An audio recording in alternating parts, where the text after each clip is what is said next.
think the identification key, particularly what we're calling the simple key, which is a handy, easy-to-use identification key to 1,200 of the most common species in New England, that has been received really enthusiastically by the people that we've shown it to. They consider it easy to use, intuitive, non-threatening, colorful, fun to play with.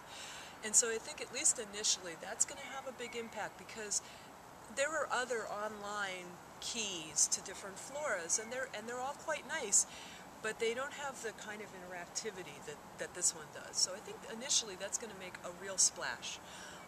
And then later on we're going to be bringing on this part of the site called Plant Share, that will be a place where people who are plant enthusiasts can share information about plants, can talk to each other, can build communities, you know, sort of like Facebook for flower geeks, and be able to share plant sightings and create checklists and things like that. So I think that's going to be also a pretty popular part of the site. And then finally we've got this database that runs this whole thing, and it's right now centered around the New England flora, but the idea is that any site either within New England or outside of New England can customize that database to their own flora.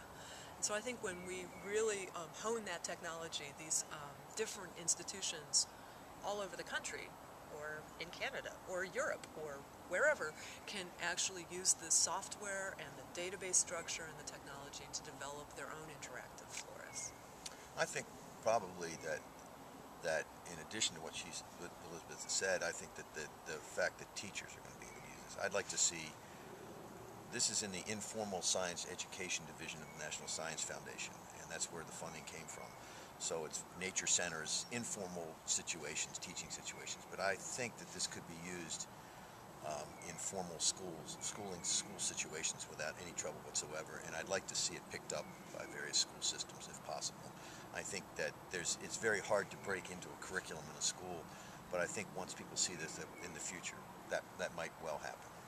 And we've had a lot of partners on this project who work with schools, and so they've been able to help us understand how to tailor this to meet science standards in all 6 New England states.